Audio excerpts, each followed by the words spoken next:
Just a few of our schools that were recycling. At Velvet Elementary, they were one of the ones that I went in, and they had their bins in the storage lockers with, full of stuff that the teachers had stuck in there. So we talked with them, and we got in contact with the PTA there, and they have been really great to work with because there's always somebody there to talk to, and they're really excited about it.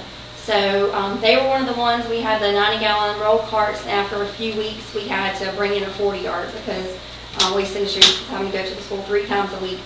So we brought that in, and now the kids bring their recyclables from home. So the bin is actually in the school bus parking lot, so when the parents come in and drop the kids off, they just toss their stuff in the bin. And they also participated in a project for us, and there's a slide upcoming, but that's what the fleece jackets are for. It was the Keep America Beautiful, Return the Warmth. Walk-on Elementary, you can see the We've Gone Green banner, and that's our plastic bottle guy. We purchased him last year, so of course he's a big hit with the kids. And they also have a 40-yard container. There's a park right beside the school that we had one of our drop-off locations, and the bin kept getting contaminated, so we moved it to the school, and since then we haven't had any problems. And their recycling club, they will get to school early in the mornings, and they stand out front. Anybody that wants to bring recyclables from home, the kids will take them and put them in the bin. And then this is the Roger Bacon Academy. They're a charter school, so they are not really in with the rest of the school system. But as you can see, we borrowed Johnny bottles for that presentation. But they have done a really good job at recycling. We're a little unsure how they would do because the way their campus is spread out, you can see it's actually a bunch of individual buildings for their classrooms. It's not like a regular school, but they've done a really good job also, and they still use the 90-gallon carts. All right, and just to brag on our schools a little bit, we did the Return the Warmth program. Some of you probably heard of it. It was Keep America Beautiful, and collected plastic bottles for recycling, and the goal was to collect enough plastic to produce fleece jackets for needy children. So the Roger Bacon Academy and Velvet Elementary participated, and it was a 3-month span. And in that 3 months between the two schools, there's 1,100 students, and they collected 3,371 pounds of bottles in a 3-month period. So, and I actually had to go to the schools and pick those up, so I was going out there 3 or 4 times a week with this big old ugly van and load the bottles in the car. And so our county ranked one of the top 50 in the nation for collecting plastic bottles. And Velvet Elementary, they were actually one of the top 50 collecting schools. So we received 2,000 fleece jackets to donate. So we gave some to the schools to give to their students who they knew probably needed them. And then we gave the rest to our Brunswick Family Assistance, which passes them on to needy families. And the Velvet Elementary actually received a $1,000 gift card to Sam's for participating. So we're pretty proud of them for that.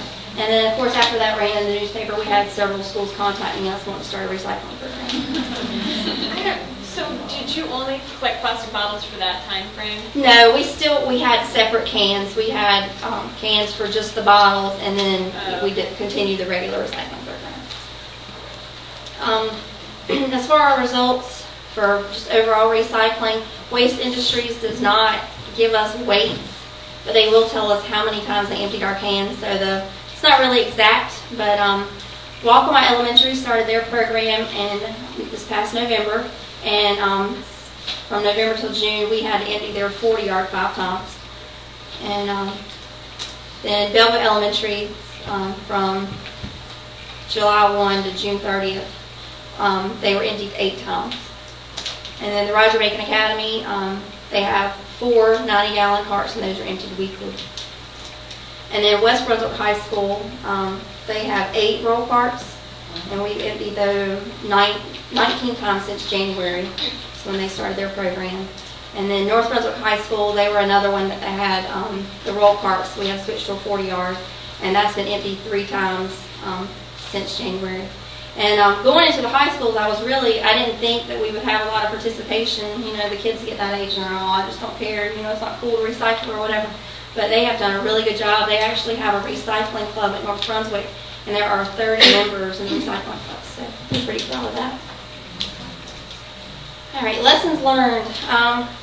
Like I said before, the recycling coordinator should be really passionate about recycling. If it's somebody that just gets stuck with the job, it's just gonna, fall away. And also, as far as the kids doing the collection, I hate to see the school try and pass it off to the janitorial staff because they don't want something else to do. They already have to do everything else. They don't want to get stuck with that. So definitely encourage the kids to do the recycling. It's important to be in constant contact with the school and the coordinator. At least every 2 weeks, I'm on the phone with the coordinator. How's everything going? Are you having any problems? Do you need anything? Just constantly talking with them. That way, if they are having any problems, you can go ahead and take care of that before it gets to the point where they just don't want to do it anymore. If the program is easy for the school, they're going to be a lot more willing to participate. Like I said, we go in to do a presentation. We do what the school wants to do. However they want to handle it, we try and be flexible for them.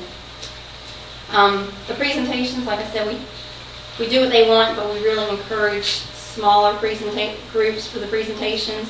When you get in there in the gym with the whole school, the kids are cutting up, they're not paying attention.